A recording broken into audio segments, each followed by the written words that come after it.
another great week. We made it through to Friday.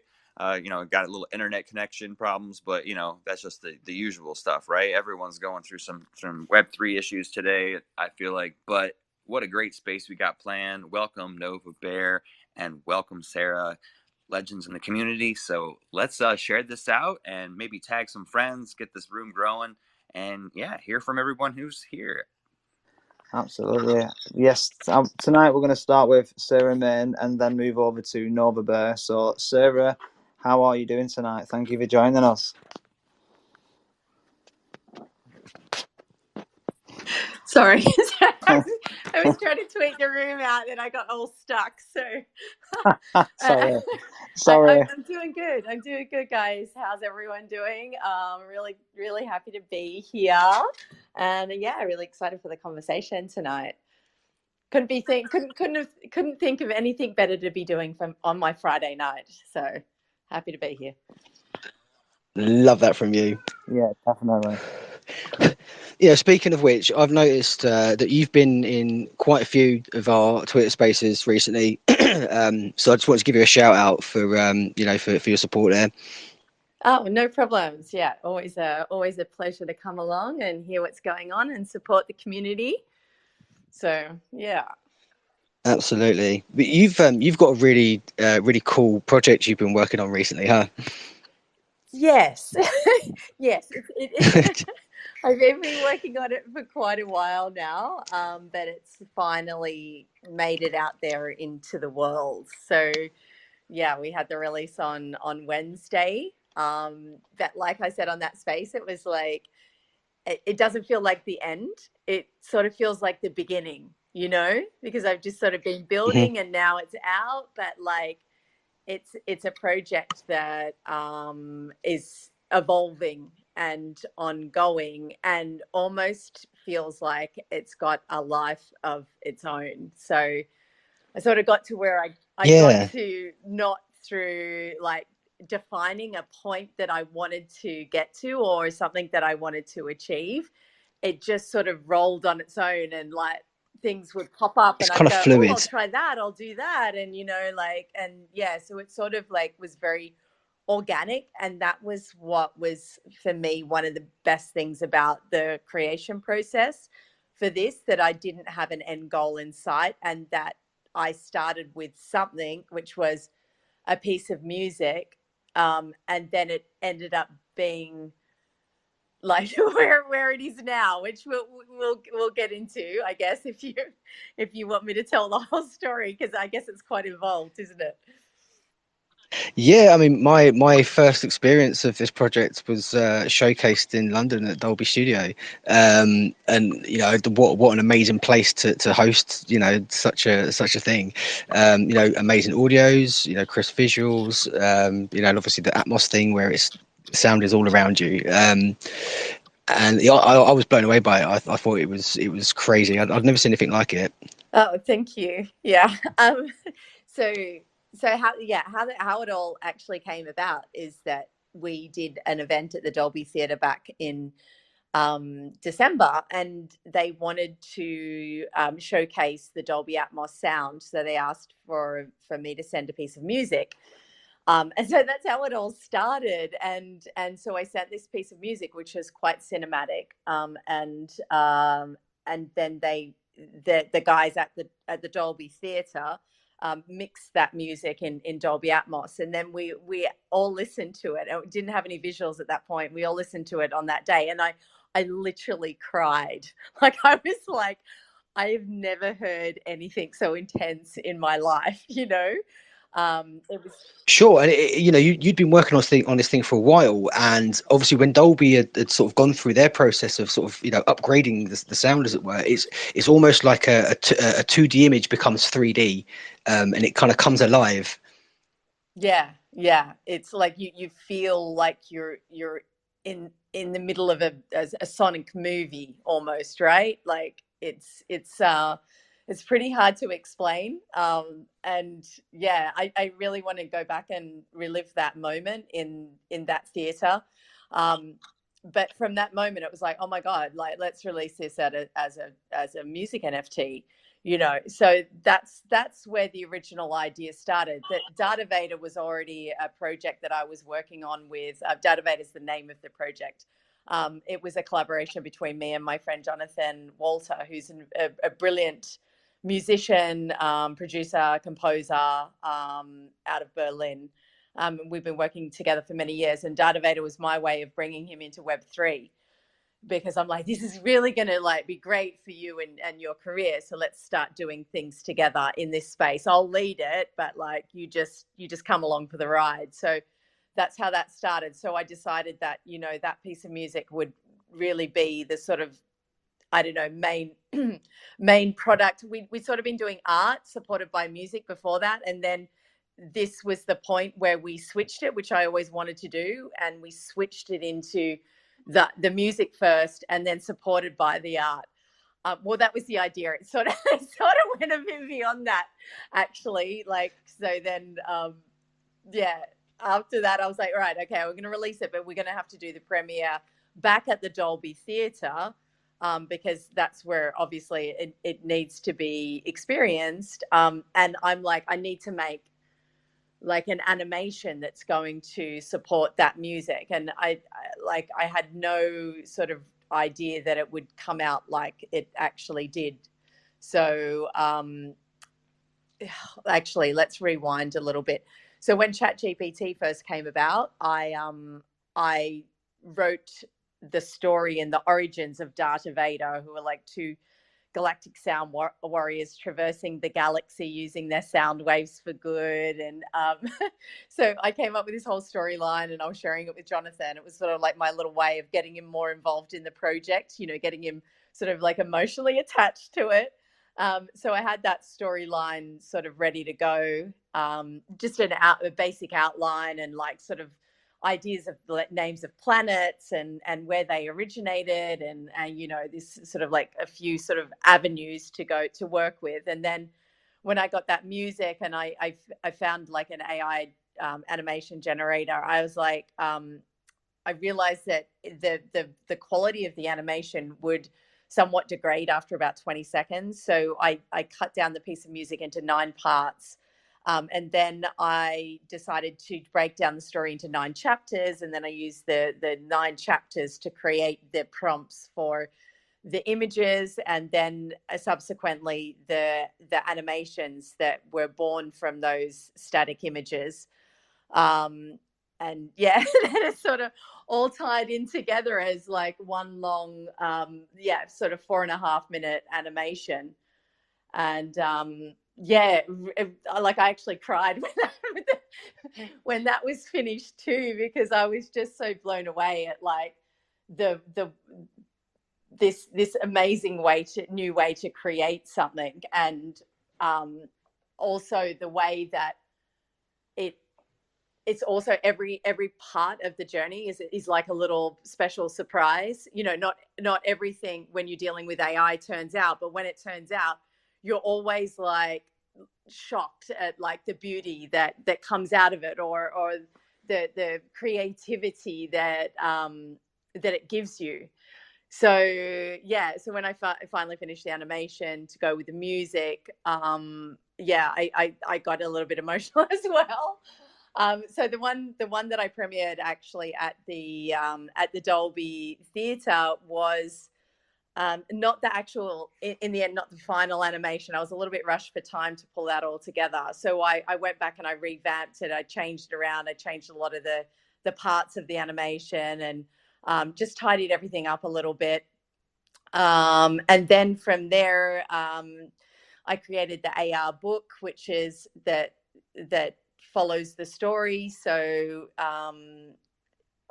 people that actually mint the project get the AR book, and that contains the static images that activate each part of the animation through AR. So it all sort of ties back into each other. I feel like it's quite circular in the way that it works. And the 2 protagonists, who essentially were sort of born from myself and Jonathan, have now got a life of their own as well. They're called Aris the Fifth and Orb the Second. And I feel like eventually, like the way that it will go is that we'll actually sort of totally detach from them. So they will be their own sort of meta humans in a way and create their own journey from here on in. Maybe like just with us as the driver or the community as the driver. So yeah, lots of scope for more like creative paths with this project, and I just see it sort of like expanding out in a really beautiful way. So I'm excited to see actually what's going to happen with it. Yeah, for me, one of the things that really stood out was kind of how fluid the visuals were. So, like you say, there's sort of a number of statics which the AI uses as a point of reference, and it even between those different kind of slides, it flows into each section, if that makes sense. So even with each scene kind of blends its way in, and then kind of before you even realise it, there's a different part of the story being told in the visuals. I thought that was just so cool. Yeah, and the beautiful thing about that process was, and we talked about this on Wednesday on the space that I did, the drop party space with Token Tracks. Alice, who's an amazing artist, she asked the question about like, did you feel like that there was something else outside of yourself sort of guiding you in this project? And I'm like, you know what, like that's exactly how I felt the whole way along, because it just sort of all came together so organically. Like I never felt like stuck or like I had to push through something to get to the end result. It all came together really, really beautifully and naturally. And so like that's why I actually cried when I put that final animation together, because I'm like, how the hell did that just happen? Like so beautifully, like it literally was a really smooth process. It just felt like it was meant to happen. And yeah, it's a lovely sort of story to watch, and you can sort of work out what's going on. Well, I mean, I don't know, it's a little bit abstract, but it sort of marries really well to the story. So yeah.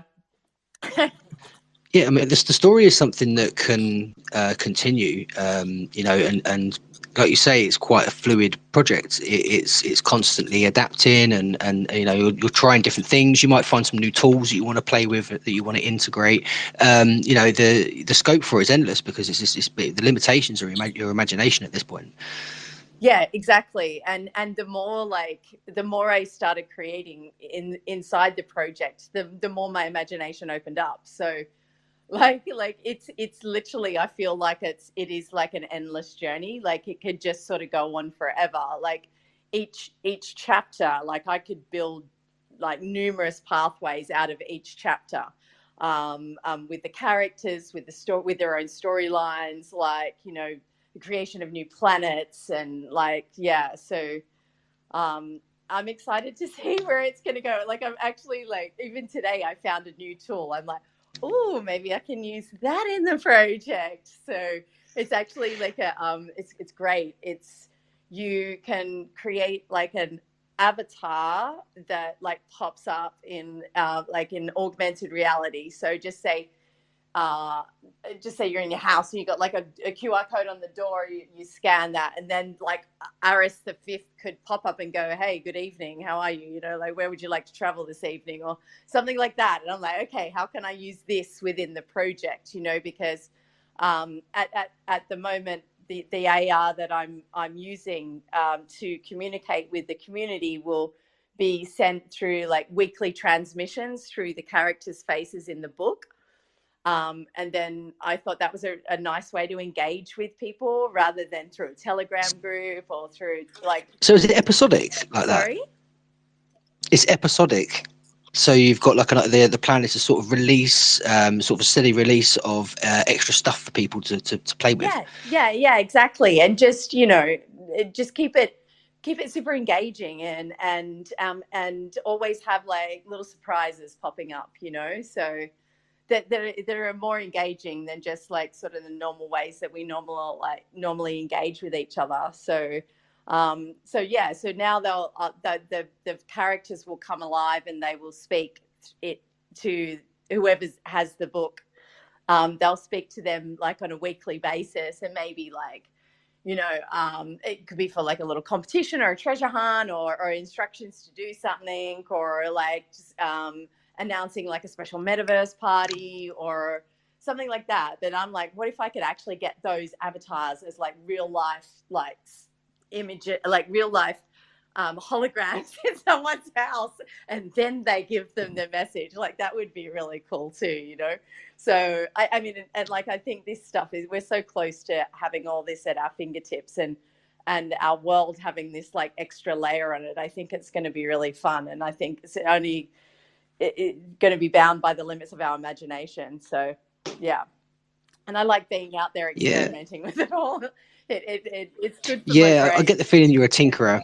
I get the feeling you're a tinkerer, and you see a new tool that you haven't seen before, and it does something new or cool. I kind of feel like you're the kind of person that's just instantly attracted to the new shiny thing, and you have to go play with it.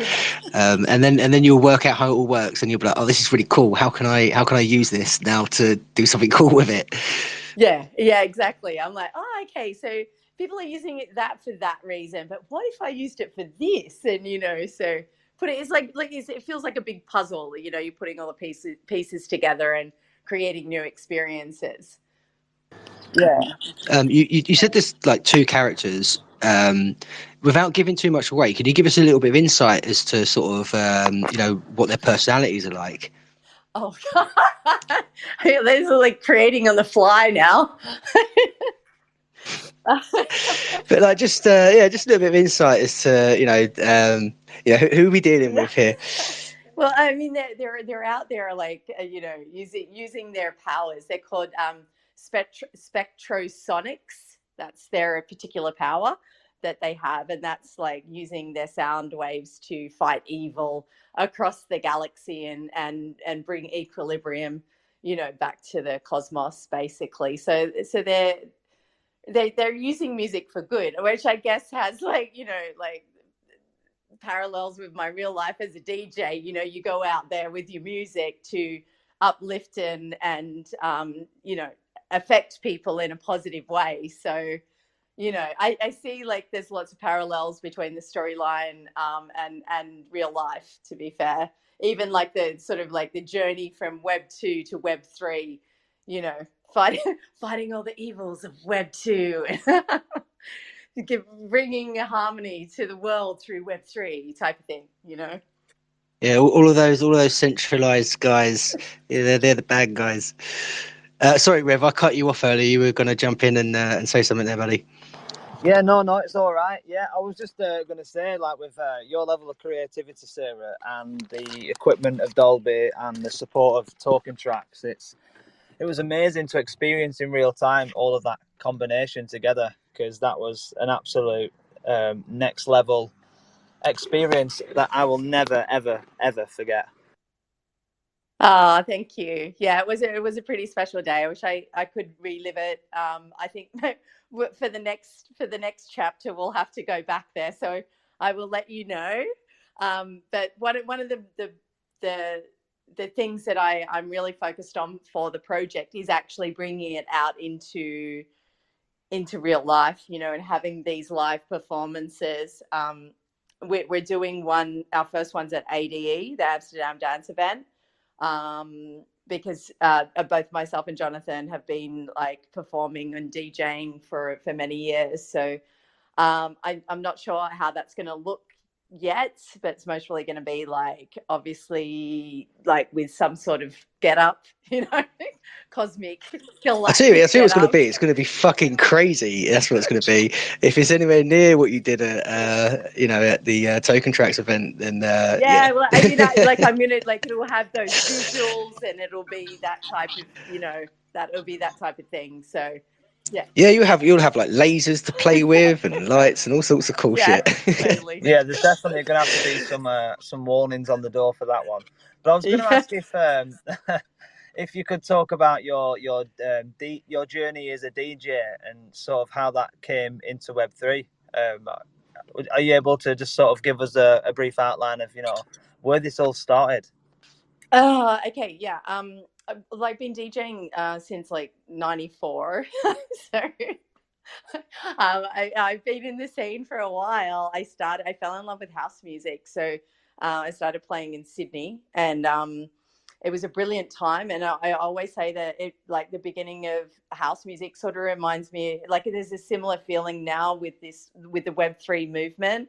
It was like this air of possibility, like anything's possible. And, you know, it was sort of like the first time some like people in their basement could like make a #1 hit and make, you know, make a great living off that, if not like money that would sustain them for the rest of their lives. Like back in the day, you know, that's where it was, the music industry. And then I moved to Ibiza in 2001 to become I got the residency for the main room here in Apasha, Ibiza, which is one of the big clubs in Ibiza.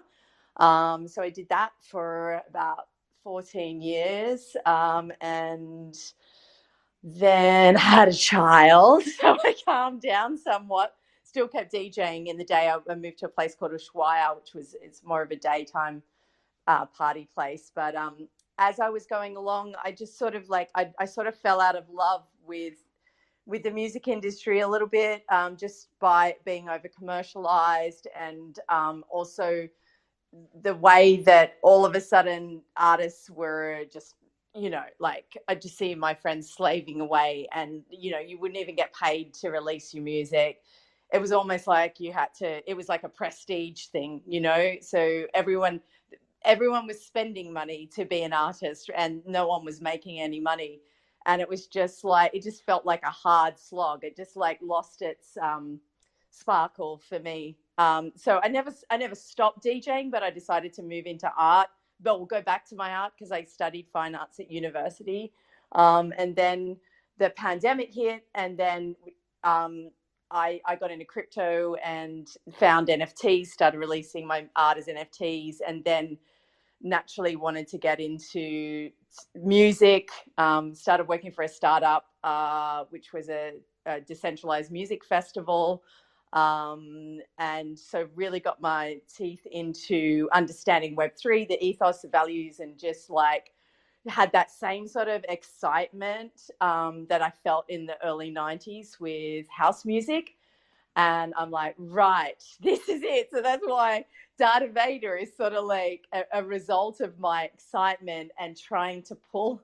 I mean, I know we should do that, but like trying to explain like the benefits or what it is to people that I care about and people that I think could benefit from it. And Jonathan was obviously one of the first people that I spoke to about Web3 or someone from like the Web2 world that I've interacted with using Web3 tools. So yeah. So, did you have to drag him kicking and screaming, or did he embrace the idea? no, he's like, yeah, I'll do it. He goes, you tell me what I need to do. I'm like, make a MetaMask. so he gets it. Like we talk a lot, and I explain everything to him. I explain why I'm doing it and how I'm doing things, and he understands like the reason why I'm doing it, and he really believes in what it all stands for. I think the biggest hurdle for most artists that I know is that they're already like flat out with what they're doing and the systems that they've got in place for Web 2, that to take that another step into Web 3 is like just way too overwhelming for a lot of people right now. Like I literally hardly have a life anymore because, you know, like I need 48 hours in a day, as I'm sure you guys understand that, you know, there's always something new coming out and things to keep on top of. And it's like, which I love, but it's not for this is not for everyone. And this is not possible for everyone to be able to, you know, focus on what they're already doing and do a deep dive into Web3. So I think it's really important, and I'm always thinking about ways to like make it easier for people to get in. And I guess also doing all these releasing music NFTs, art NFTs, and creating these projects is also an experiment for me to understand the mechanics of what is needed and how things function. So then I can take that information and feed it onto people that I feel that they would get the most benefit out of it. Yeah. So, hello, have I been rugged? Can you hear me? Okay. Yeah, sorry, no, I was on another screen. So yeah, I mean, I'll be really, really excited to come to your next event. If it's in London and I can get to it, I will be there with bells on. Absolutely. So yeah, just keep me in the loop with that. And Rev and maybe some of the other guys that came before might be up for it. Maybe we can bring a small army with us as well to experience the craziness that we saw before. But I imagine you'll take it up another level. Oh yeah. And you've always got to evolve. That's what we're here for. So yeah, it'll definitely be something different. There'll be always something different happening. And yeah, maybe like I think like the next step would actually be finding a club that actually has that Dolby Atmos system in place. I know Ministry of Sound had it at some point. I don't know if they still do, but like imagine that, like actually experiencing it in a bigger space. I think that would be quite intense, you know, but you'd have to create a whole show. It couldn't just be one song. So yeah, that would be an experience to say the least. I noticed that Tommy D's on the stage. Welcome, buddy. I'm sure you've got some insight. Also, you know Sarah very well. hi, Tommy. Hi kids, how you doing? Yeah, no, I just wanted to come in and obviously just say, you know, fantastic, wonderful first couple of days of the drop. It's doing really well and people are really, really responding to it. So, you know, yeah, great. I'm just super proud to have this drop. I've been promoting it to everyone and sundry, and it's just such a really cool, rounded, comprehensive drop. There's so many elements about this drop that I find really, really interesting. From a creative point of view, you know, one of the things that people don't really talk too much about in this space is the creative opportunities, or rather the opportunities that are afforded to creative people with this technology, you know, not just AI, but also, you know, the concepts of scarcity and Web3, and the fact that we could, you know, do something that we all take for granted, which is create a pass which gives you a discount, you know, if you own that pass. You know, if you want an example of how Web3 sort of takes this engagement concept, artist and fan engagement concept, up another level, it's something like that, because you couldn't do that with an email. You kind of could. If I gave someone my email and they said, okay, fine, you know, I want to have this, you know, I'm going to get in early on this product drop or this thing, right? They would have to email me back a code, and I would have to go in and use that code. Now, generally, that code might be a generic code, which means A, other people might be able to use it. B, would it be specific to me, that code? Yes, possibly, but possibly not. At least this way, you know, by buying a pass, not only can I be registered with this drop, so at least you know, everybody can see that I'm engaged, including myself. Everyone can see that I'm engaged. But this pass could then also be used for other concepts further down the line. And I think, you know, this is a great example of how you can use Web3 technology to sort of just subtly take these experiences up a notch. So yeah, great. So happy to be part. I think what's quite special about what you're talking about there is it kind of adds a little bit of exclusivity. You know, if you've got a brand that people like, and this NFT, you know, unlocks certain discounts and things like that, it's kind of like being part of a club. You know, and that sort of thing could be super powerful for brands. You know, like you were saying there. Yeah, I remember doing a panel last year. Or was it the year before? I can't remember. No, it was last year. CogX Festival, which is a great conference here in London, run by a good mate of mine, Charlie Muirhead. And it's actually all about it actually started out as an AI festival about 8 years ago. But it sort of mutated into sort of all kinds of different kind of tech concepts. And actually sharing a stage from someone from Shopify, and he made a really good point where he said, you know, if you have a coupon, like the old-fashioned concept of having a coupon, you know, like these magazines full of coupons, and you'd cut them out and you'd take them down to your local supermarket or whatever, and you'd get a discount off of something. The sort of the negative thing around that would be, yeah, okay, so you get a discount, but the brand itself would not know who was using the coupon. So if the coupon gets redeemed, that's fine, but they wouldn't know anything about the person that was using the coupon. And also the person that used the coupon wouldn't get any more benefit because they'd use that coupon. It would just be that one sort of sale. And he made the point of saying that with NFTs, they're like the next version of a coupon, because everything is interconnected with when one uses a digital wallet, and one buys, say, an example of an NFT or different types of combinations of NFTs. So I kind of feel really excited about. And this was always a thing for me when I first discovered NFTs back in 2019. This was where my creative juices were flowing. It was like, so really what you could do is you could start bouncing around between all these different platforms that you were engaging with, and everything that you did, every time you did something, you get like points that you would add to your kind of account, so to speak, the digital wallet. And those digital wallets would then be able to go in and unlock different exciting opportunities, because you had this combination of different NFTs. So, and I think, one of the things we're doing at Token Tracks is looking at how we can explore that even deeper. And so, even if you've got NFTs that you've not even purchased from Token Tracks, they will help unlock, benefits and concepts with an artist. And I think it's this kind of thinking that people need to have. It's this kind of really inventive thinking that you need to have. Just putting an NFT out there and selling 25 of them at 0.03 ETH or whatever, fine, but it's not really moving the needle forward in what this can actually do and where we can actually take all this stuff. I think everybody that is in this space right this minute should be doing that, should be thinking, how do we move the needle? How do we push things forward? How do we make the user experience more and more interesting and exciting?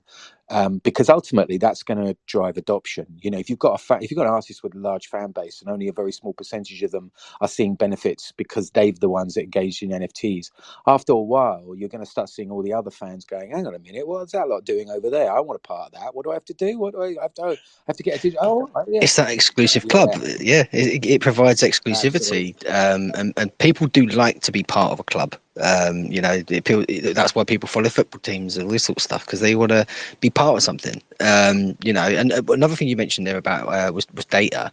Obviously, this gives an opportunity for brands to collect data on their customers. And maybe make their experience better by having a better understanding of them. Yeah, and I think this is ultimately what we're kind of evangelizing about. And I've started a podcast and I recorded 3 different episodes today with 3 different people, and it was really, really interesting, the different combinations of conversations that we were having around all of these kinds of things. I think it's really interesting because one of the things that came out today was, look, this isn't for everybody, right? This isn't for everybody because of where we're at right now. It's quite demanding on people, not just the artist, but it's also demanding on the consumer, the customer. And not everybody's going to want to go down that engagement road. Some people just want to switch on Spotify, listen to some music, and that's it. They don't want to have to go there for that thing. So really, I think what our role is at the moment is to try and find ways of engaging with those people that are interested in this, and finding ways, there's a lot of noise around blockchain and NFTs a couple of years back. So if you don't know about blockchain and NFTs, and you're one of those people that might want to know about it, well, why haven't we got to you? You know what I mean? Why aren't you engaged in this space? And therefore, why aren't more people engaged in this space? And I think that's a genuine question that we have to ask ourselves within this space. What are we doing that is not getting the message across about where you can take this? Or is it that this is just a time, this is it, this is what we've got, this is these people that are in this space right now, at this moment in time of where the technology is and where the concepts are, is this what we're going to get? In much like if you'd gone to a Bitcoin conference back in 2012 or 2013, there would have been 7 people and a dog. It was literally like that, and people were talking to empty rooms with 5 people in there talking about Bitcoin, and people just weren't interested. So it really is about like trying to work out what the next steps are for this. And I think drops like Sarah's are a brilliant example of what you can do with the creativity around this and with the imagination around this, and of course utilizing things like AI to bring this into something that is genuinely wouldn't work without Web3 and wouldn't work without AI. You would get something, but it wouldn't have quite the sort of detail and complexity and fun element that this has. And I think, bringing the story alive using AI and bringing the story alive using Atmos and Web3 concepts like scarcity and passes and things like that just makes this a brilliant example of what you can, even just scratching the surface, do with this technology. I think I think this technology being adopted is I think it'll be an exponential curve. I think that is coming very, very soon. I think it's a case that no one wants to be first and no one wants to be last, and a lot of people are kind of sitting on the sidelines, looking to see what happens with this space, and how people are utilizing this technology. And I think once someone sees something where they're like, oh, why didn't we think of that? That's when people will start taking action, when they can see the opportunity that's there to engage with people like this, and then subsequently onboarding more people by creating something cool that people want to interact with. Like Sarah Main's project, for example, is a good example of something that people can interact with. There's going to be little nuggets dropped all the time, new things to play with, and I think that's really, really cool. From a buyer's perspective, there's lots of PFP pictures out there that don't really do a lot, and something like this is it has real value, because there's some real creativity and hard work that's gone in behind it, to make this thing a reality. Yeah, and I'm actually. Sorry. Sorry, I'll just say one thing, sir, and then I'll shut the fuck up. Basically, I think I'm really disappointed with a lot of these blue chip NFT projects like Yuga Labs and stuff like that. It's like, what are they doing?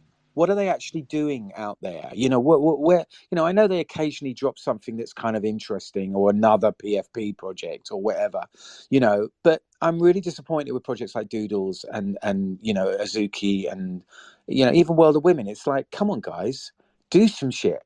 Do something that's really exciting. You guys are at the forefront of this technology. You're being traded every day. You're making a lot of money.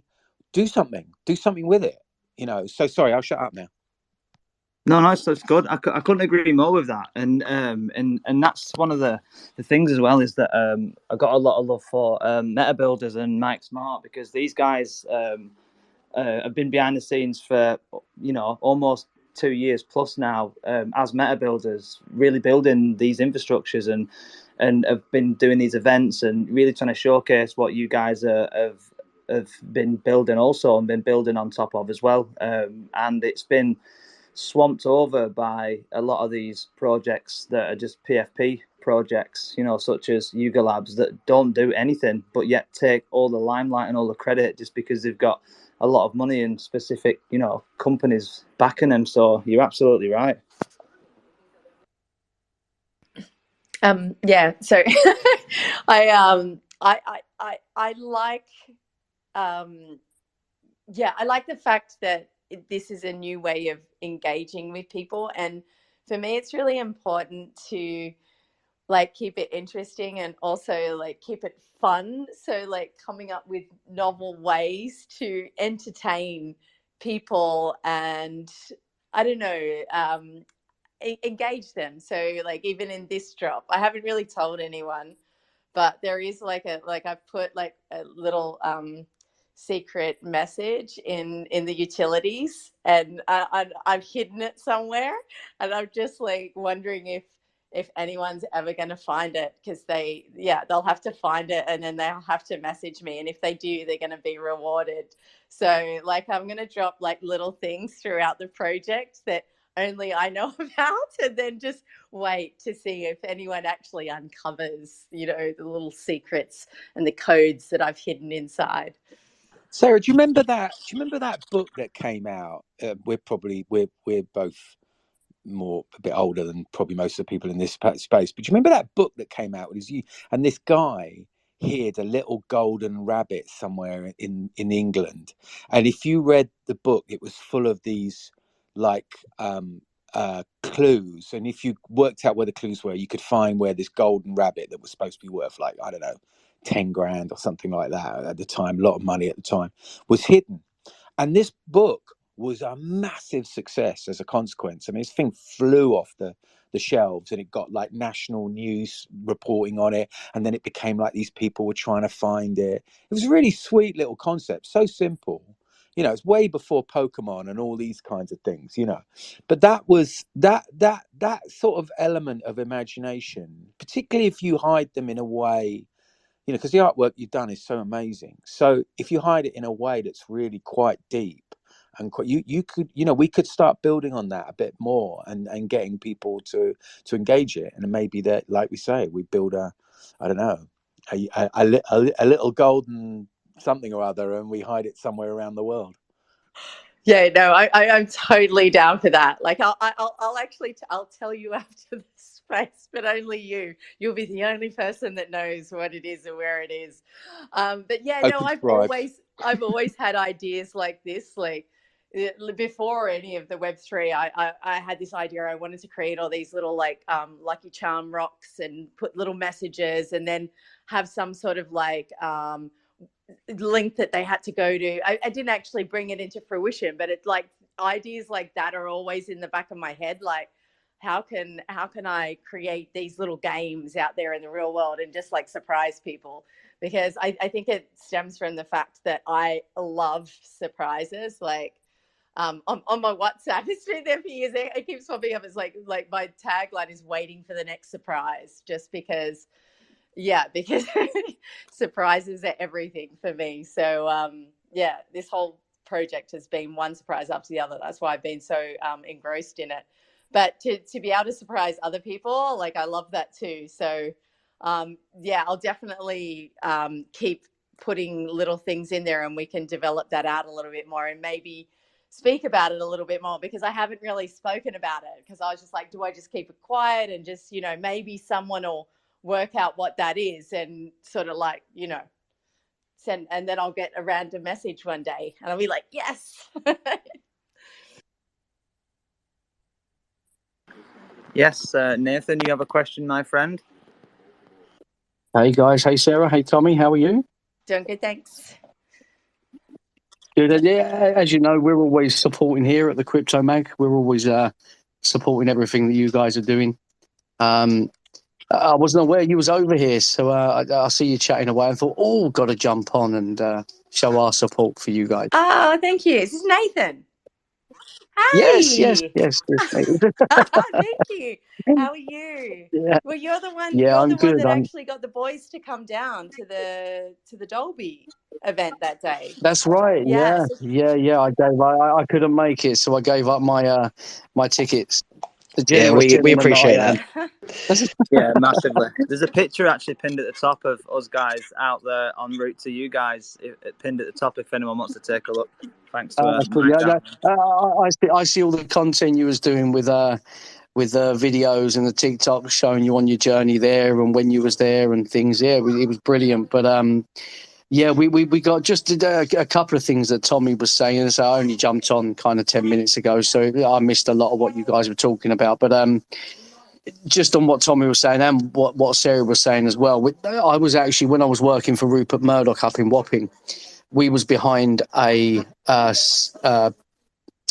campaign, a marketing campaign, where Texaco petrol stations hid 10 Mercedes-Benz, buried them, and they were buried under the highest of secrecy. So even the directors of the company didn't know where they were. There was the container companies had no idea. The lorry companies had to take them to a certain point. Then there was someone that dug them into the ground that had to sign NDAs, and this thing was shrouded in secrecy. And it threw their profits through the roof, because everyone had to fill up a tank of petrol to get a clue to where these Mercedes were buried in these shipping containers. And the last I'd heard, I mean, I'm going back 2000. The last I'd heard, there were still 2 that had never been found. So there are still 2 that are out there somewhere, buried underground. I could do with a new car. That's it. Well, it would now be a 23. It would be nearly a classic, brand new, never been driven. So that's going to be super value if anyone actually finds it. But yeah, that whole idea for marketing is you can let people know about that. That's really, it's really clever, and it's genius. And with what Tommy was saying, kind of who's doing anything different in this space, and I could kind of completely agree. There's not many people that are innovating. Everyone's recycling old things, and it kind of, the things that have been proven not to work, people seem to replicate and do over and over. To get a fresh approach is brilliant. I mean, we're talking to a few companies at the moment that are pushing IVNs, which I think is great. Creating platforms. What's an IVN? It's effective. If you imagine, this is how I initially see that NFTs were created for, what they should have been. And everyone's, I mean, we was talking to William Quigley a couple of weeks ago, who's the founder of Tether. And when speaking with him, it's something he mentioned as well. And just for some reason, 3 or 4 companies have approached us about IVNs. But effectively, if you imagine, I suppose the simplest way of looking at it, it's an NFT with liquidity. So it will always have an intrinsic value because of the algorithms built into the way that tokens and liquidity pools work. It will always have a value. So at absolute worst case scenario, the NFT will always have 50% value of what you buy it for. So it will never drop below that. It can't. It's impossible. But recently, what kind of, over the years, what's happened is people launch these NFT projects, and what they do is they effectively take all of the income from the NFTs. Whereas with the IVN, what happens is the income, they'll take a percentage, but the majority of the income actually goes into like a liquidity pool, if you like. Does that make sense? Yeah. No, cheers for explaining that, man. That was that's not really something I'd thought about. Was NFTs with sort of tradable liquidity. So it kind of creates like an artificial floor for the project, which is kind of cool. Obviously, people talk about floor price and stuff like this with NFTs, and normally that's just whoever's willing to sell their NFT for the least amount of money. But something like this is very, very different. Well, NFTs are very much peer-to-peer. It's, it has no value unless someone wants to buy it. And everyone's creating all of these lovely pictures and things like that. But, the value is only to the person that wants to buy it. Whereas your absolute worst case scenario with IVNs would be, it would have that. Let's say you bought an NFT for 2 ETH. It would never drop below 1 ETH. It can't. It just can't happen because the way that the maths works. So worst case scenario, this will always go up in price. But worst case, it will only ever be 50% of what I've bought for it, that I've paid for it. Does that make sense? Yeah, absolutely. Yeah, so it's kind of looking at.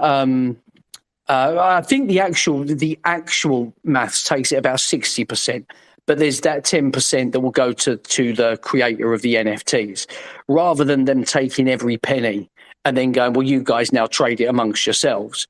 They're going, well, okay, trade it amongst yourselves, but we're now putting into liquidity. So is there cut like a royalty on like transfers and sales and stuff like that? Sorry, so rather than taking the value of the purchase of the NFT, they get a percentage on that, and then there might be a royalty in that NFT that when it exchanges hands, there can be a tax involved that can then support the project. There's so much potential with IVNs, and I think this is kind of there's not many people doing it at the moment. And I was actually thinking, believe it or not, I was thinking about speaking to Sarah about them, because I think if you could actually drop in, let's say, music NFTs as well. By doing them kind of as IVNs, that would I think it would be groundbreaking. You'd be one of the first people to be launching music NFTs as IVNs. Now, obviously, the creator, it's a bit of a bizarre one because, of course, the reason artists create music NFTs so they can take control of their income. Well, you'd be taking a percentage, but you'd actually be giving people that bought it a more secure investment. So there was 2 or 3 musicians that I was thinking of after speaking with this platform, and Sarah was actually one of them. And I thought, oh, I wonder if if that would be the sort of thing she'd look at. But the reason I mentioned that is just for what Tommy was saying. Is like, who's doing anything different in this space? Everyone's just recycling. And I mean, we're lucky enough to... Sorry to jump in, just to be clear, because I don't want to be misquoted here. I didn't say nobody was doing anything in this space. I said the big projects weren't really living up to what they should, to what their potential should be. The big projects that are making money day in, day out, that, as you say, were at the sort of, in some ways at the forefront, particularly Yuga Lamps, were at the forefront of this as a concept. I don't see them building on that. I see them sort of sitting back on their laurels and just having a jolly all the time. And whereas I think there are loads of people doing really interesting things in this space that actually aren't getting a look in because they're being sort of smashed and crushed by, oh look, someone else sold another Bored Ape for $1 million. It's like, exactly. I completely agree, and that's what I was saying, Tommy. I completely agree with what you're saying. Is the people that are innovating aren't getting that attention? So maybe you misunderstood what I was saying, but I'm completely in agreement with you. But there are people innovating kind of in the space, but the people that should be just aren't. They're doing nothing different to what anyone else is doing. I know for a fact that Sarah is going to start going down a rabbit hole of this new thing that you've given her. We were talking earlier about how she likes to find new tools, new things to play with. So I think Sarah might be just about to go on a journey to learn more about that sort of stuff. Yes. I'm like, oh, when you were talking about it, I'm like, oh, that sounds interesting. So let's have a chat about that, Nathan. Yeah, well, one of the things I actually asked William is I said, look, like, what NFTs do you hold? He said, none you'd know. I said, oh, okay. He said, I don't buy these Bored Ape stuff, pictures. He said, to me, it has no value. This isn't what NFTs were created to do. And I kind of agree with him. It's just something that's been jumped on by everyone that can produce something and take the money off the back of it. He said, this isn't what NFT... And, of course, he owns Wax Network and founded Tether. And the guy's super clever. I was kind of in awe a bit chatting to him, but he's really intelligent chap. And I was expecting him to go, I've got a few Bored Apes, a few crypto punks and things like this. But he said, no, I don't own any. Don't buy any. Don't hold any. He initially come into the industry to sell skins. Gaming was his thing. That's where he was doing venture capitalist. But I mean, obviously, but I'm sure, like meta builders, they would have a much more in-depth knowledge of IVNs than I would. Again, I don't know, but if anyone's going to have that knowledge, I'm sure it would be. I just wanted to bring meta builders into the chat there. Actually, he's got his hand up. I just wanted to comment real quick. I didn't want to take the conversation off into Wax, but I just wanted to give a shout out to William Quigley and the Wax community. And that's where we launched our first project. And the utility there is insane. The interoperability, the negligible gas fees, and like so many different things that you don't get with other blockchains. For example, the pack opening experience and the blending capabilities where you could take one of your NFTs and then blend it with another and get a pack opening experience that could potentially be like a music video or whatever. So if someone owns a ticket or owns whatever, things that you want to accumulate as something that adds value to you, you could tell your viewers like, hey, accumulate these. And then when you get 5, you blend them together and you get to watch this video that nobody else can watch unless they go through that blending experience. So I mean, I would definitely suggest checking out Wax and the Wax ecosystem for any type of gamification of NFTs for sure. Yeah, FOMO is powerful. People don't want to feel like they're missing out on something. So that kind of idea of merging stuff and kind of getting almost an advantage on someone else, it gamifies it, and people like that sort of stuff. I think that's how you can increase engagement is things like that by making it desirable to basically make actions and to be active within the community and within the project. Yeah, well said. This is a good. Before the conversation goes any further, I just want to take this opportunity to let's just reshare the room. We've got a great conversation going, but we could use a couple more retweets. So let's retweet the room and keep this going. I was just going to say I'm going to have to have a bit more of an in-depth look, Sarah, than what I've been out of touch for the last few months, just head down working and pushing what we're pushing. So I'm going to have to jump on and see what you're up to now. There's something pinned at the top there actually that you might find useful. There's a link there to some of the stuff that she's been up to recently. Yeah, well, I think I've got one of your first NFTs, Sarah, haven't I? Yeah, did you get it? You got to keep trying, which was also on Token Tracks. I'm trying to think what this is the one that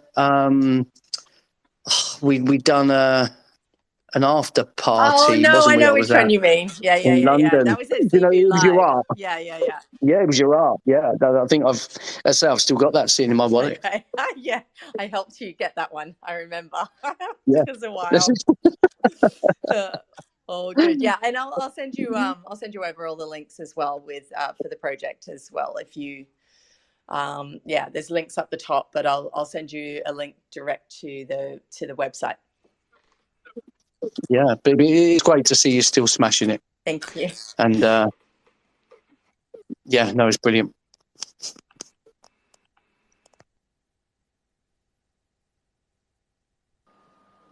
Yeah, I was going to ask you another question, Sarah, if you will. I know it's a little off topic of this, but you when we saw you on stage, you was also talking with two other women about women in Web3, which I just think's a really cool movement that you guys are doing. Are you able to talk a little bit about that before we got on there? Just before you do, I just want to jump in there and actually say that I think that we've got an opportunity to do a Women of Web3 space where we'll get a whole bunch of women in Web3 to come on the stage. I mean, we spoke about this at the event. Get a whole bunch of ladies in Web3 to come in and talk about the different things that they're doing. There may be totally different ends of the spectrum and totally different approaches to different things.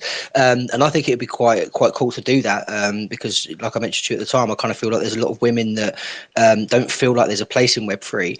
Because they see there's lots of dudes floating about and they don't really see how they can jump into this thing. But the thing about this technology is it gives you the freedom to to do that kind of stuff. People might even need to know your sex in order to follow the project that you have and what you're creating.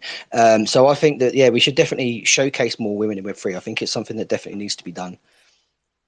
I've been very lucky. I've connected with a lot of amazing women in the space. I don't know. I think we seem to attract each other. So I'm like, wow, there is a lot of women in Web3. A lot of the. That's what people need.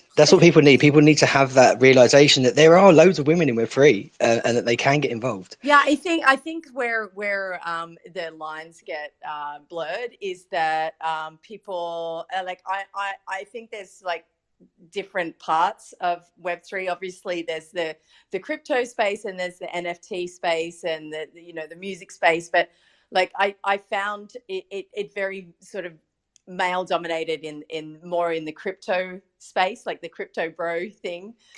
In the tech side of it, absolutely. No, I totally agree. That side of it, yeah. Like my Telegram name actually was born out of my first foray into that scene, which is the first place I sort of landed in Web3. Like everyone got into trading and whatever.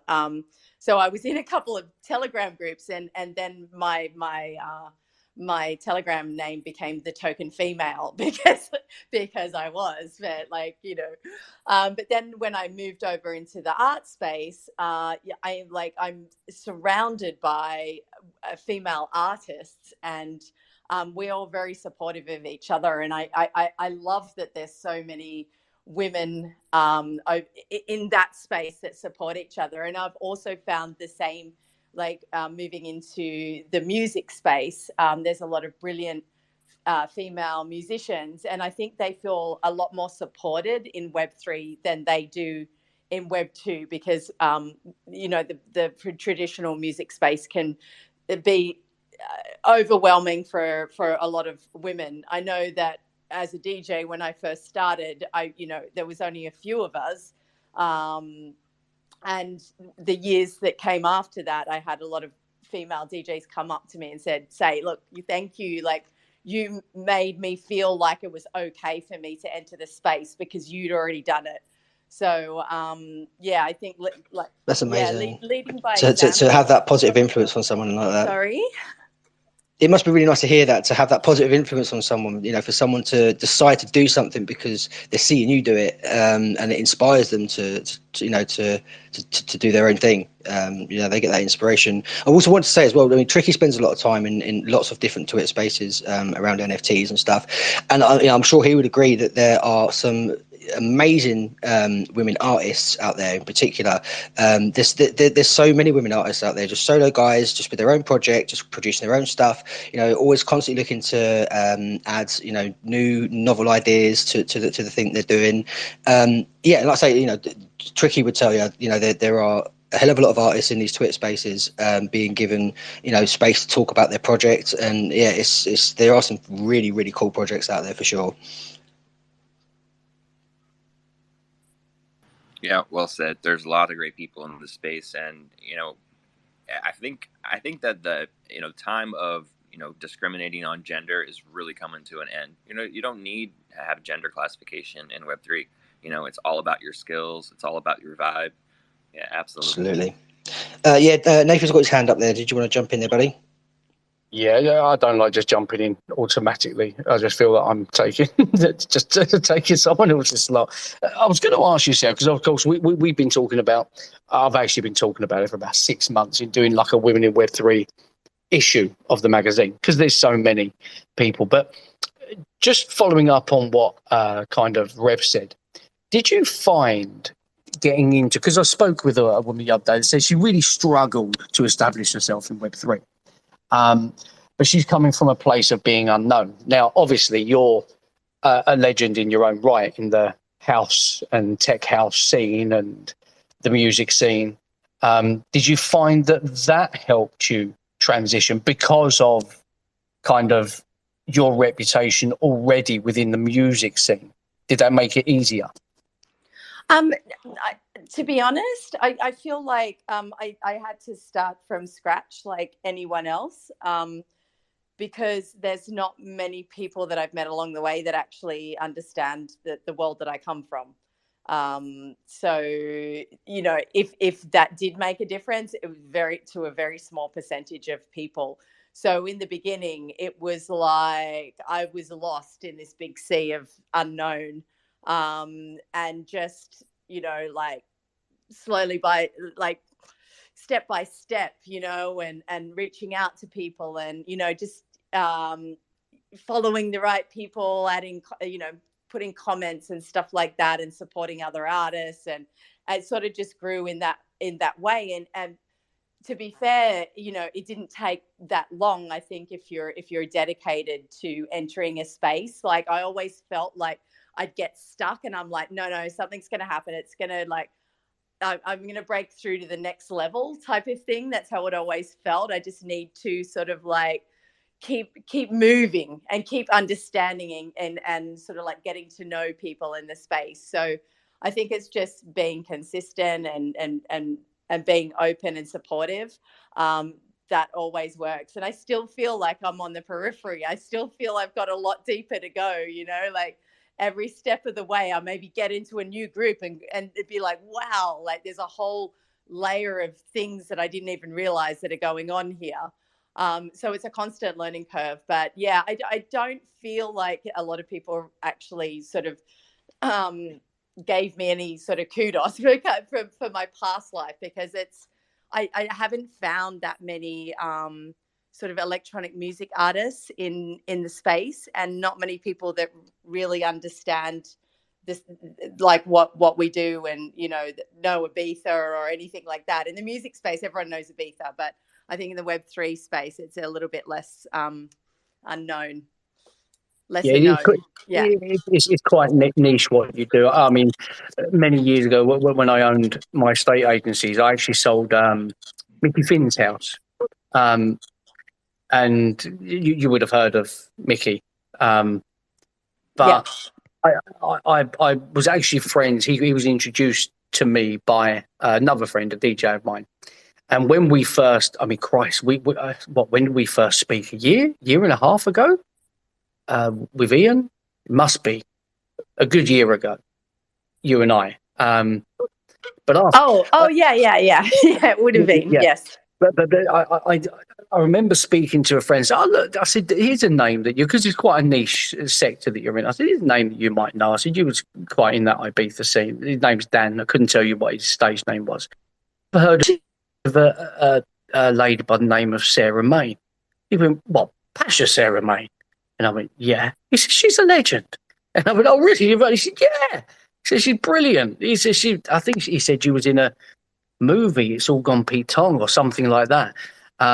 Yeah. As yourself. And I said, well, that's not something that you'd ever mention. But because he was in that scene, he knew exactly who you were. And he spent most of the 90s in Ibiza.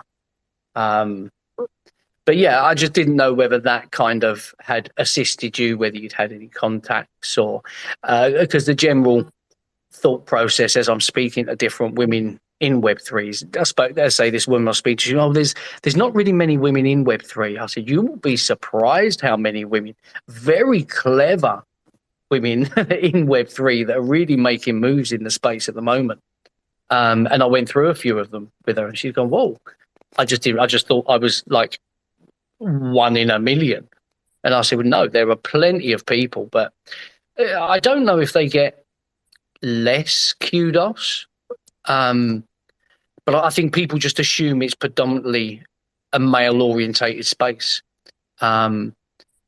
Which... Yeah, well, I think, everyone looks at the space as crypto-led, so they just look at this whole space as the crypto space, and that is, I guess that was that's the entry point for a lot of people. So, and that is, quite male-dominated. So maybe that's. I suppose that had to have been the same with DJing back in the day as well. Yeah. It was. I never thought about it though. It wasn't something that I felt like the odd one out. I was sort of just in my own lane, doing my own thing, and music is music. It doesn't matter what source it's coming from. I think it's it goes beyond gender. So it never actually bothered me. And if I ever got any problems from the other male DJs, I would I don't know, just look at them like they were a little bit stupid, because I'm like, but that's so you can't that opinion is so dumb. It's really so I just never really took any of it on board, and I just sort of kept in my own lane. But obviously there were challenges along the way, but there's challenges for everyone, I guess, in every situation. So, well, I think you could probably look back at those male DJs and go, well, where are you now? Where am I? This is the thing, it's the people that had those opinions that never went anywhere. They created their own prison by having that type of opinion, and it was from the top DJs that I worked with when I got over here, they were the most supportive, and there was sort of like a code of honor almost, where there was, because some male DJs may be a little bit promiscuous, but there was sort of this unwritten rule where they wouldn't be sleazy to the other female DJs, so. But that was when they were sort of famous, top DJs. So they were the most supportive ones. It was you'd only get the sort of bad attitude from the people that, you know, never really got anywhere. So it doesn't really matter. Well, as I say, I support whatever you're doing. I think everything I've seen you do has just been brilliant, and I've seen you create and innovate, and it's fantastic. Just keep smashing it, and as always, we will be here supporting and helping wherever we can. Thanks, Nathan. Thanks so much. And I have to give a big shout out to Tommy, because when I met Tommy, we connected because we come from the same background. Like, he was DJing at the same time as me. He knows Ibiza. He's an amazing DJ himself. So I was like, yes, one of my kind. Yeah, I think there definitely was that kind of connection, because I mean, the point that you said earlier, Sarah, which is actually a point I've also made many times, which is coming into this space, you know, really reminds me of being, you know, back in the sort of late 80s and discovering kind of this underground house scene that was sort of beginning to bubble up. I'd just come back from living in New York for a bit, so I had the double whammy of the vibe from New York with things like the Paradise Garage and those, you know, and Danceteria and those kind of clubs that were going on in the 80s, and then what was beginning to bubble up with like Oki and Danny Rampling and all those guys doing these kind of Ibiza-esque led events in London. And that exactly those points you were making, that kind of feeling of, there's something going on here. I love the energy. I love the kind of fuck it attitude, you know, that people have here. The sort of two fingers up to the establishment kind of attitude that was going on, you know. And actually, if you look back at that time politically, there's a lot of similar things that were going on. We had a cost of living crisis. We had a Tory government. You know, we had a very sort of extreme right wing government. We had like people striking left, right, and centre. We had rubbish on the streets. It was really similar to what is going on now. And I do believe that the environment that you have generates the kind of anger or the attitude that you want to try and make things better and different. And I do believe that genuinely people that are in this space, who are still in this space now, have that in their hearts. You know, that, yeah, of course you're going to have the scammers and you're going to have the bad actors and all that. I mean, at the beginning of the internet, at the beginning of social media, you had exactly the same thing. You know, the internet was awash with, you know, pedophiles and all kinds of dodgy shit that was going on at the beginning, you know. And so but things do settle over time. Eventually you find a kind of way of, basically what you need is, unfortunately, I hate to say it, but you need regulation. You need some kind of unified way of saying, no, you can't do that, and then there being consequences to that.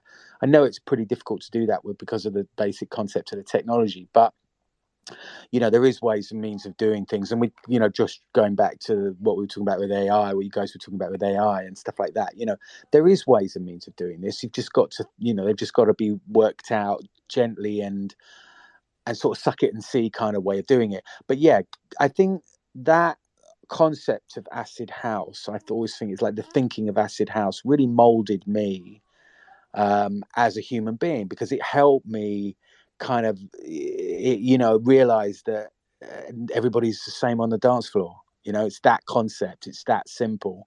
And when you're in a club and when you're in an environment where the music's kicking off, everybody is the same, and it doesn't matter who you're standing next to. You could be standing next to a multi-billionaire, or you could be standing next to a street cleaner or whatever, although in this day and age street cleaners could be multi-billionaires for all we know. But you know what I mean, everybody's the same. And I think you take that with you, and everything I do, I think, you know, is modeled by that, or influenced by that feeling that, hang on a minute, let's just strip things back to basics. Inherently, I believe that people are good. They want to do good things for themselves and for their families and for the people around them. And yeah, you're going to get a few bad actors and you're going to get a few nasty people, but on the whole, most people are good. So what we need to do is give them tools, build them the tools to do good things. And if we can do that, then or more interesting shit will happen. My only concern is how it takes us away from the natural world, and the more it takes us away from the natural world, the more prone I think we are to potentially to severe mental health issues. So it's funny you say that. Actually, Tommy was talking about this the other day about creativity, and getting in touch with nature is something that can really help you breed your own creativity. Mike Smart's got his hand up there. I wanted to try and keep it topical if it's still relevant. Oh, yeah, thanks. I wanted to say a few things. One, I want to be respectful to Novabear's time. We are 18 minutes over. But I also wanted to mention that Kane Mayfield vibes on a lot of these topics, and I wanted to welcome him to comment really quick if he wanted to do so. He's into the AI and music. He's been in the music scene for a long time. He got successful in Web 2 before he came to Web 3, and he has a lot to offer to this conversation. And I just wanted to mention those two things because had respect for Novabear and Kane. It's definitely valuable information from that guy. I think we had Kane join us a couple of weeks back, and he was just dropping absolute nuggets. I thoroughly enjoyed his presence on stage for sure. If you can jump up, mate, I've sent you a request there. You'll probably need to unmute yourself before you can speak. And Novabear, we will get you shortly, mate. We will get you shortly. Obviously, the conversation's kind of flowing real good, so we'll keep it flowing for now. If you stick around, mate, we will definitely get to you, buddy. Was there anything else you wanted to add on there, Mike? That was mainly it, because I think that it's good. There are people in the community that are really vibing with what Sarah's saying, trying to find more women in Web3 to collaborate with. And so I would say to reach out to Miss Evie. She's interested in building in this space and wants to get around people that vibe with her more. So I did want to comment on that. But other than that, I just wanted to respect Novabear's time and to bring Kane up because this is very much his wheelhouse. And, he's been doing some things behind the scenes with some people that I've been doing some things with as well that I think would be a great collaborative effort. But it would come best from someone like him. Yeah, definitely. There's a lot of amazing people in the space that sort of work in similar areas and yet to cross paths, which I think is awesome. I mean, even Novabear is actually a DJ as well, which I just think is awesome, which is another touch of what you guys are talking about. And he also does a lot of stuff with augmented reality and, virtual reality also, which I just think is really cool. So there's a lot of crossovers, and I think that's amazing. And I like what you were saying as well, Tommy. You're absolutely right with that. So very well said, and thank you, Mike. Kane is an absolute legend in this space and in the Web2 space as well. So he's more than welcome to come up and get involved in the conversation because it would only add to the value of it. Yeah, if you want to jump in there and add something in there, Novabear, feel free, dude. Yeah, otherwise we should probably move towards Novabear, and then if he wants to hop up in between, that's totally fine too. I appreciate it. Look, I'm ready whenever you guys are. I'm just sat here patiently waiting, listening, and enjoying the show. So, just let me know. Yeah, absolutely. Well, thank you for your patience. And Sarah as well, thank you so much for coming, and Tommy for coming and supporting as well. We always really appreciate you guys coming along. Have you got any closing statements before we move over to Novabear? Just a big thank you to you guys for your continued support and inviting me today. It's been really nice. Thanks everyone for coming, and I'm really looking forward to hearing from Novabear. Oh, you show up to so many of our spaces. It was only right that you had some time on the stage. Thanks, guys. Yeah, absolutely. And you're more than welcome. We really appreciate it. We'll definitely do this again in the near future, and I'll be reaching out when I find out what this little hidden thing you've got in your project is. I'm sure I'll be asking. I'll probably be guessing half of the time, but I'm definitely going to be looking. But thank you very much, Sarah, and thank you, Tommy, as well. And if you guys could, everyone who's listening as well, thank you for continuing to listen in. We hope you're really enjoying it. If you could please retweet the room, that would be amazing and very supportive. But in the meantime, Novabear, welcome to the stage, my friend, and thank you for joining us today. Thank you very much. Thank you for having me. And yeah, I just want to say that was great. By the way, I enjoyed every minute of that. So, I was more than happy to wait. Yeah, great conversation. So, where do we start? Where do we start? How do we kick off? I mean, I've got quite a lot to talk about, and I'm probably going to sound a little bit sales pitchy because I really want to talk about who we are, what we're all about, and I've got like a whole list of things, like who we are, about our team, what inspired us, our use case, our vision, our tokenomics, our chart, our farm, NFTs, our utilities, because The floor is yours, one. man. So go ahead and do what you want to do. Yeah, Okay. that's awesome. Yeah, who is Novabear? Let's start with that. So, Sorry, Novabear, who are you? just so Right. you guys know. Sorry, Nova Bear. I've just to let you know. I don't want you to think I'm being rude. I've got a meeting in 7 minutes, but I will listen until I've got to jump off. But I didn't want to just randomly disappear and you think you'd bored me or anything. So I thought I'd say that now.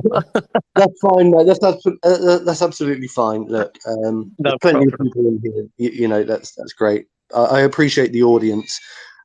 So who is Novabear? So Novabear, right? My little pitch is that Novabear is an extraordinary project working within the virtual reality and NFT gaming sectors, and we've got a grand vision to create an exciting augmented blockchain universe. Sounds like a bit of a tongue twister, but really, I think when it comes down to it, listening to everything that you guys have spoken about today, people are craving NFTs to be used properly, and to have actual utility. And I heard you guys saying earlier, there's lots of pretty pictures out there, but they don't really do anything. They don't utilize what they've got. The way that I understand NFTs is that they can act as so much more. They can become what we would refer to as a proof of purchase. You could think of it as a voucher or receipt or something that acts as something that can be traded within its own ecosystem. And that's exactly what we're trying to do, So I've started off with the NFTs, I've gone straight in there. But there's a lot more to it, we are a small project. We're quite humble. I consider us to be like a business, a small business, and we treat ourselves as such. We're HMRC registered as well over here in the UK, which I think by the sounds of things, most of you are. But yeah, so that's always a whole talking point because it has its pros and its cons, but ultimately we are registered as a business and we treat ourselves as such. And we got into the crypto space, essentially I got into it because I made quite a bit of money off of SafeMoon, and then I went away and I taught myself and I wanted to, I was like, well, I think I can do something like that, but I can do it better. I was like, they're missing out on so many things. And I just wanted to recreate a token with reflections, but also with utility, because I thought to myself, well, there's all these meme coins out there, and they're like, promising this, that, and the other. But some of them go like far too complex and full of false promises. Anyway, cutting a long story short, I am a self-taught crypto developer. And our token has been running now for a year. So we've been trading. We were able to raise, I think, in the region of $26,000 in our pre-sale. And we had a very small pump, a bit of a dump, and we hit our floor price. And we've managed to sustain it quite well ever since. We've gone right through the whole lunar crash, the whole of the last year. We've sort of watched so many tokens fail, and we knew that the key was in the setting up of our valuation from the offset. Not overdoing it, not trying to be something that we're not. So we decided to go for we're a low market cap gem at the end of the day, and I believe we are. I really do. In the last year, we've also run farms.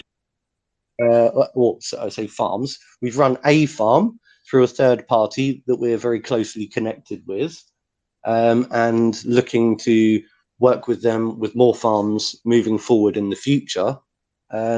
We've not had any negative feedback from any one of our community members. Now, things have been a bit quiet in recent months. I understand this, but I had some issues actually in my own personal life, which took me away from the space. And I realized that seemed to have quite a massive impact. You know, I need to be there. My absence does make a big difference. So, you know, I had some health implications, but I'm back, and, you know, in full health at the moment. Our NFTs, right, are awesome. They're next level. They're not just pretty pictures, right? So our NFTs essentially act as multiple things. They act as a proof of purchase for in-game assets, if you like. We are building 2 games. I've got a lot to talk about, so it's really difficult for me to get it all out there. But we're building 2 games. We're building a virtual reality-based game. We're building also a card battle trading game. And our NFTs really focus on both aspects. They act as a proof of purchase, which can be traded in for in-game assets. But the games actually are sort of long-term development, so they're going to take quite a while to build. So there are other reasons to buy the NFTs. First of all, they can be used also for utilities within our ecosystem. So we're bringing out something called our Nova Academy, which essentially is going to be like a course. We've got lots of different courses, which is going to help beginner, intermediate, and expert traders, people get into crypto development space. And we're even going to go as far as to teach people how to become their own crypto developers and to create their own lines of NFTs. There's so much going on. I understand that it sounds very optimistic. No, and not it at is. all. I was just going to ask you actually. So, do you want to talk a little bit about your games that you're building, just to help people sort of visualize where the NFTs come into play? So, like, what are your games, type of games are they going to be? And So yeah, there's a story behind the game. Novabear. Novabear is the main character within the game. We are aiming to bring the game out on the Oculus headset. But like I say, that's long term. So please don't expect that to be anytime soon, because we're experiencing difficulties. We're like half built at the moment. So Novabear is the main character. There's actually 5 characters. It's going to be a bit of a shoot 'em up game.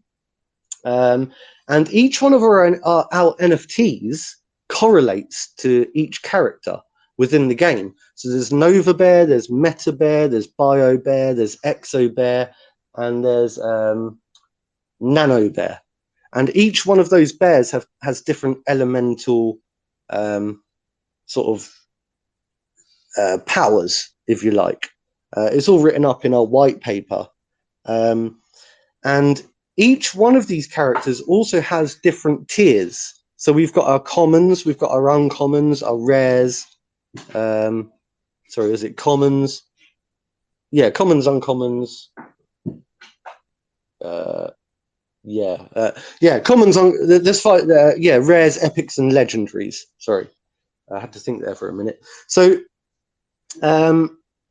if you were to go to our marketplace, now we're using once again a third party. We didn't build the marketplace ourselves. Okay, I'll be honest. We're using a platform called voice.com.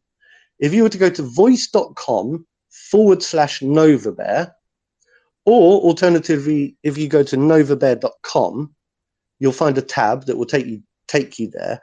You'll be able to scroll through and have a look at some of our NFTs. Now, they're not your standard NFTs. They're not like just pretty pictures.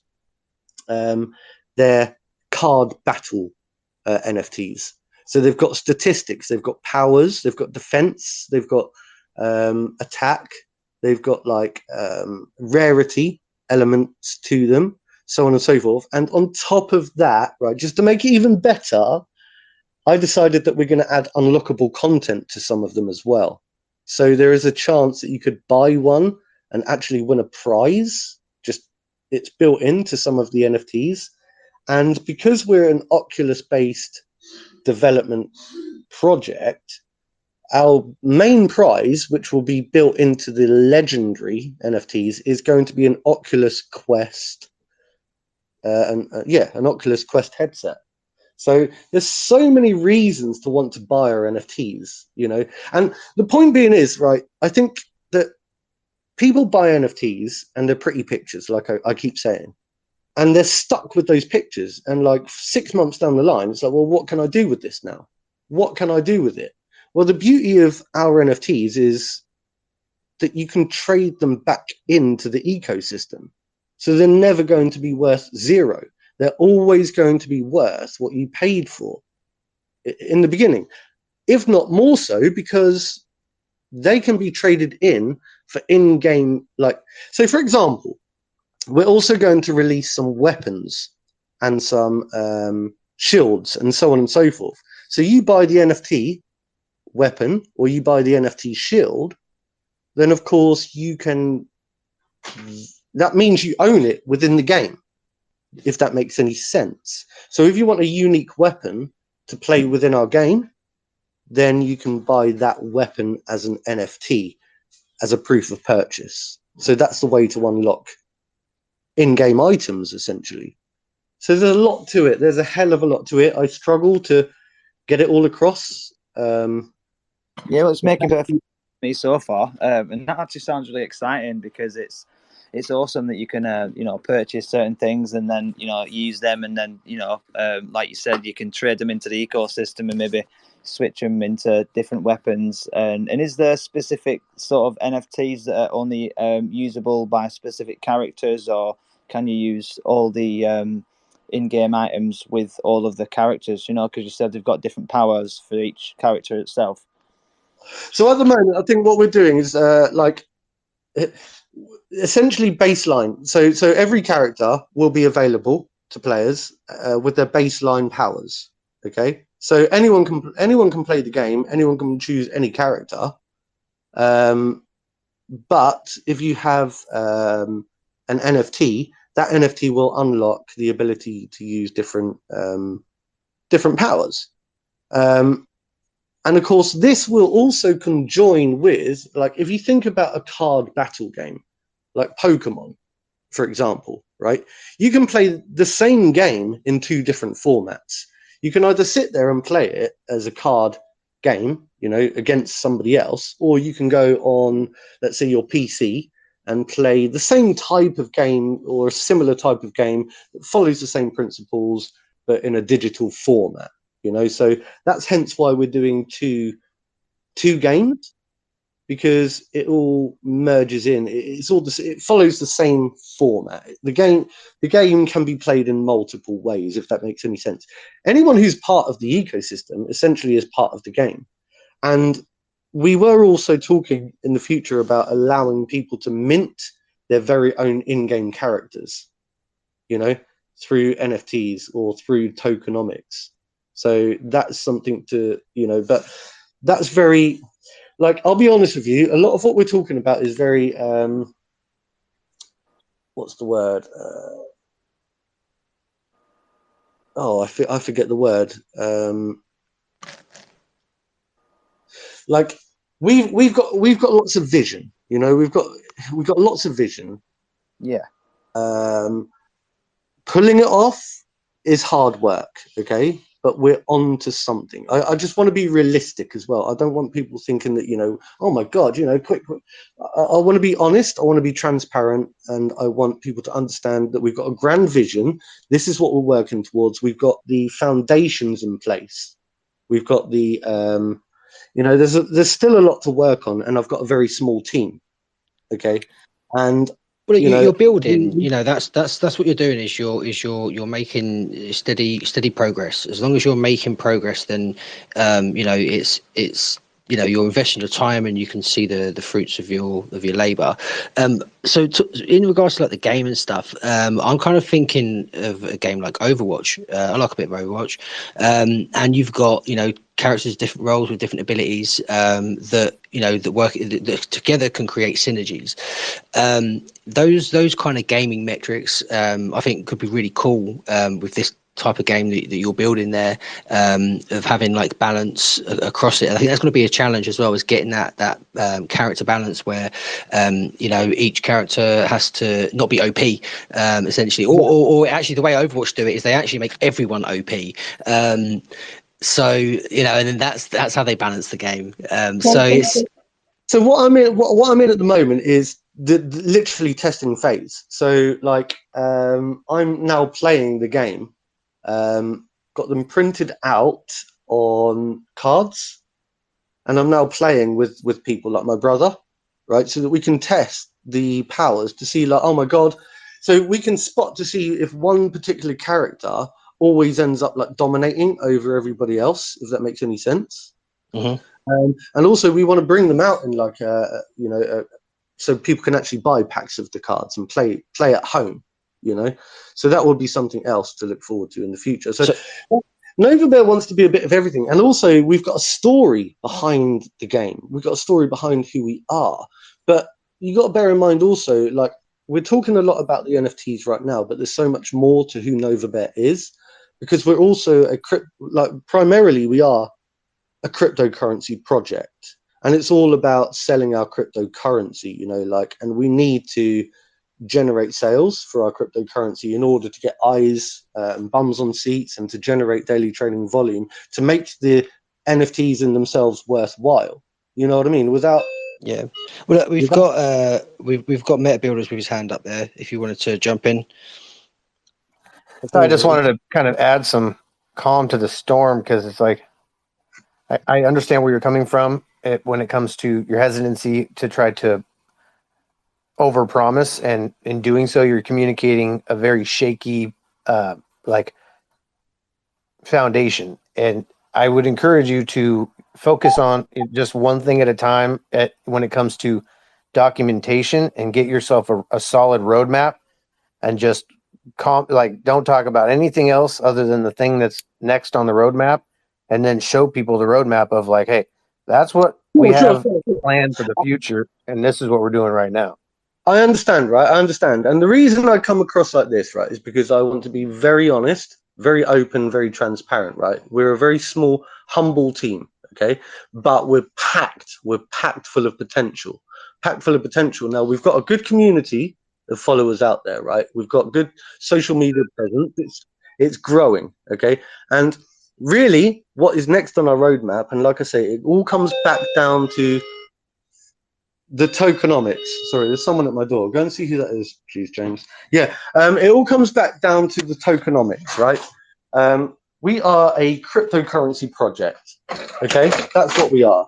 And so we've got an awesome token out there that reflects back to holders 4% of every transaction. We've got a 9% tax, like 3% of that goes to development and marketing, 2% of that goes into liquidity, and 4% gets reflected back to holders. So putting all of the NFT stuff to one side, put all of that to one side, right? If really the crux of the matter comes down to, you should invest into Novabear, you should buy the token, because even if you hold, you're going to get reflections, okay? Even if our utility fails, you're going to stand to gain. We've got so much going on. So next on our roadmap is, actually, believe it or not, CMC application. So we do know some people that have managed to get listed on CoinMarketCap recently, good friends of ours who are going to help us to get listed. And even if we don't manage to get listed, it doesn't mean to say that we're not going to continue to try. I think the way to look at us would be to say, look, these guys are a low cap gem. They've got a decent cryptocurrency project going on. They've been trading for a year. They've got plans. Yes, they might be a little bit rough around the edges at this stage, but they've got bags of potential.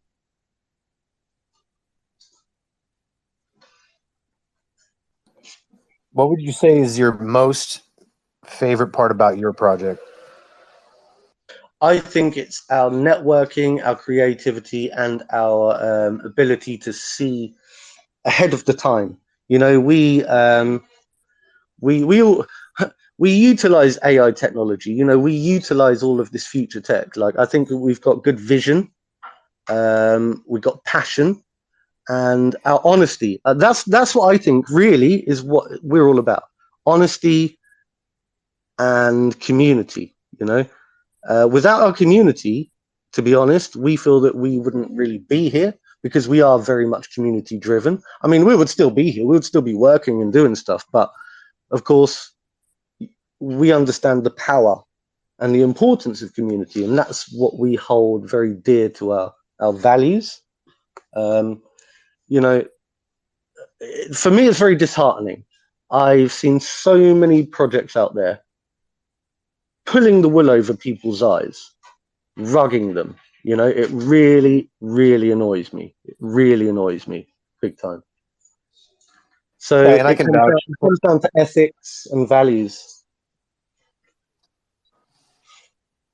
Yeah, no, I can vouch that that's the truth, because you haven't been, telling anybody anything that's not the truth in our community, and in private or in public, and you're just trying to build something that's cool, and you just need more people to rally behind you, and I totally get that. And yes, I appreciate you having around the community. You've seemed supportive. You haven't dropped any, rug pulls or any dumb things. You're just building, and that's what we want, is honest people that are building.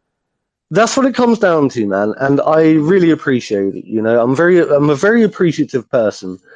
All I'm trying to do is build what I promise I'm trying to build.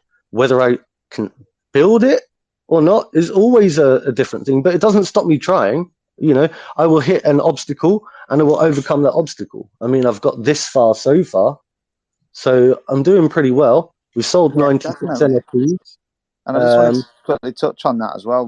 What Mike was saying is that exactly that. You know, you guys have been working hard in the background and building and literally doing everything you guys have been saying that you've been wanting to do, and you've been doing a great job of it as well. So a big shout out for that. I'm just been looking at your roadmap now. And it's been clear to see you guys have been, ticking these off one at a time, really putting the time and effort and energy into it, and, really looking at the right things. And like you said, looking ahead of the times, utilizing all the future technologies, and, really working on doubling down on, gaining the skill sets. And like you said, you guys are self-taught as well, and, huge respect for that. And I understand that you guys are trying to be as transparent as possible, which is obviously always very difficult. I think there's something without it sounding shaky. I appreciate that, man. Really, honestly, I really do, and thank you for the kind words, because I think that really what it comes down to is this. I think that there's so many tokens out there. It's like, who do you choose? Why should you choose this one? Well, at the end of the day, I think for me as a token hunter as well, because I am an investor as well. For me, it comes down to just, do I believe in the people behind the project? I mean, I'm not going to get into something that's just likely to rug, full of false promises. They make themselves sound to be the next best thing. Yeah, flow keys, all the flow keys. Anyway, well, let me just add on to that. Like, you said at the start, this is going to sound very salesy. And you're absolutely right. At times, your pitch is very salesy. I think there is a better way to do this. Don't sell it to me. Let it sell it to sell itself. Sure. That's how you're going to create success with this. Is you don't need to sell it. Let it sell itself. You sell the concept. Don't don't sell the asset, if that makes sense. Sure, absolutely. So, I mean, look, I'm happy to answer any questions if anyone's got any questions, because I think perhaps I've done my sales pitchy thing, and perhaps you could have a bit more. I just don't think it needs it. I don't think it needs a salesy thing, because the thing you're trying to build, can sell itself. That's the point of something like this. Is you don't need to sell it, if you know what I mean. Obviously, you need to sell it, but you don't need to sell it. People will come if you're producing good stuff and you're telling people what you're doing, and you can be seen. But don't sell it, man. Just let it sell itself. That's the way you can push this forward. Yeah, no, yeah, I'll take that. I'll take that on board, mate. I'll take that on board. I appreciate all the feedback. Any feedback is good feedback. So we obviously want you to be successful. No one comes into these spaces where we're resenting them or putting them down in any way, shape, or form. We lift people up, and that's what we do. And some people need a little bit more help than others. I think the reason I came in a little bit sales pitchy is because I know that we've got like a marketing thing going on. And we're going through a CMC listing at the moment. And so what I'm really looking for, if I'm honest with you, is daily trading volume with our token. I'm looking for that. So because that will really help us to get listed. And the more you can showcase your value, the more that will just naturally grow.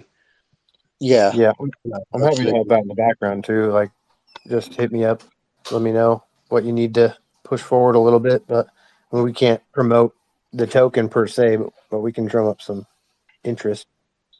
Yeah, sure. I think that any support is good support. We've got a good thing going on, a good project. It's stood the test of time.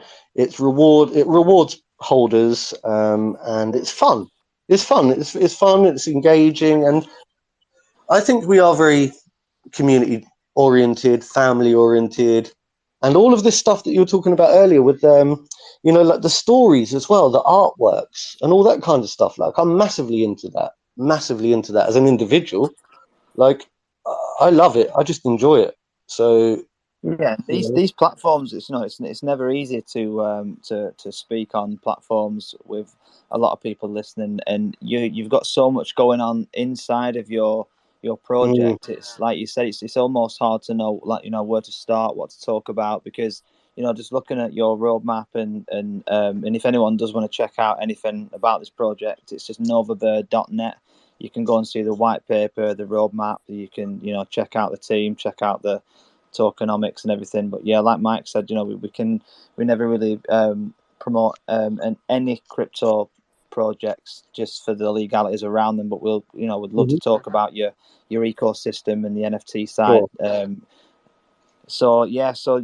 There is a lot inside of this project, which must make it very difficult to speak about.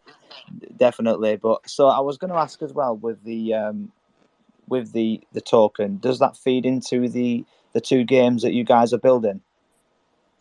Yes, I mean, obviously the issue that we've got is the fact that we've attached to our token, but we have a way of alleviating that tax, essentially, so that people can still purchase in-game or inside ecosystem utilities, but without having to be affected by that 10% transaction tax. How would you do that? How would that work with the tax on the token? Well, we just alleviate it. At the end of the day, every sale is an okay sale. Like, the fact that we've got a tax applied is it makes things okay. The fact that people I understand why the taxes are there. I totally understand that. There's lots of projects with taxes, and that's a tokenomic, essentially. Oh, so essentially what I can do is set a price. So let's say, for example, the cost of an game item is £5.99, right? Which people can buy with normal money for £5.99. But if you were to buy the same equivalent in Novabear tokens, we would just cater in the 10% tax to make sure that it still costs them